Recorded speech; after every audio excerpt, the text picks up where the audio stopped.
Since our group is working with pedestrian movements, and their efficiency and how we could increase it, we have tried to research a bit about TyFlow. So moving forward with the TyFlow plugin.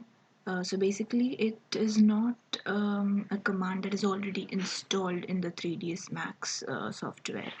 You have to download a special plugin for it, and then this would be the icon that would show up on your screen under the standard primitives.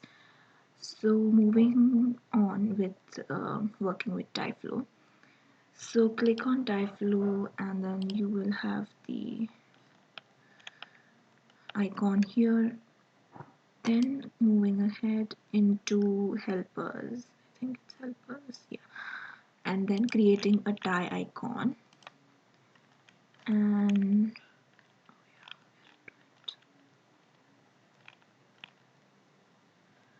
moving it up. So TyFlow would show the pattern of movement of particles along a path. So determining the path using helix.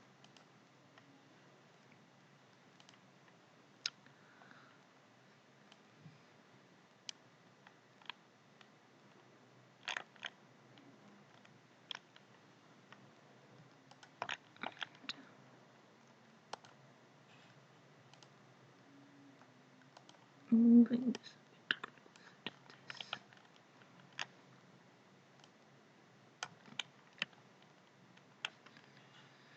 Yeah, and creating the helix. The dimensions are okay, I think. And then moving to the TyFlow modifier. So here we could, in the editor, we could add particles and um, generate their flow over a desired path. So opening the editor, we will create the birth of particles so they could get generated and flow along the helix. So we would have particles starting from 0 to 100, and in one frame we may want, say, 5 particles. Then we need to state the position of those particles, and so basically at the start, so they would start from this Ty icon, and for picking it we'll pick this icon, so we see a few particles there. Then moving forward and putting the speed, yes, speed of the flow and the direction in which they would move. So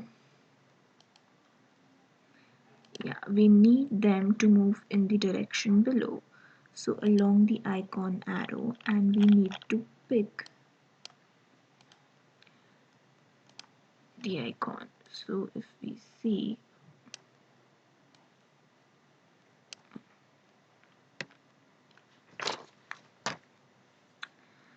we may need to do a few changes with respect to the magnitude or the other values.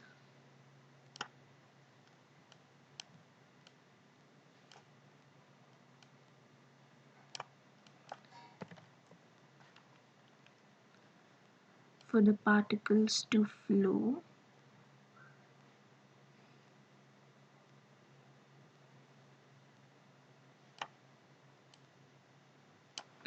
or if we say randomize the direction, so you see how the particles are basically moving in a random 3D direction from the base, from the icon. So that is working, but along the arrow, and we need to pick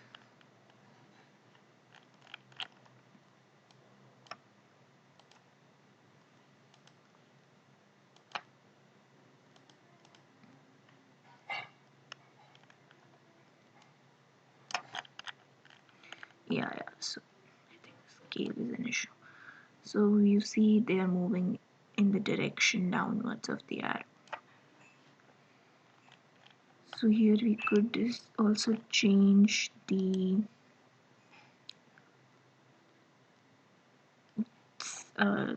sizes of the dots, or maybe the figures also that could move along the arrow.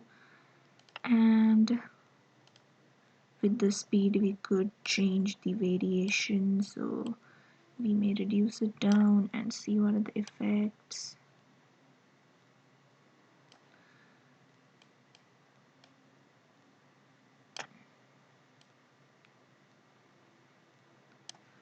And then maybe change even these values to get different variations.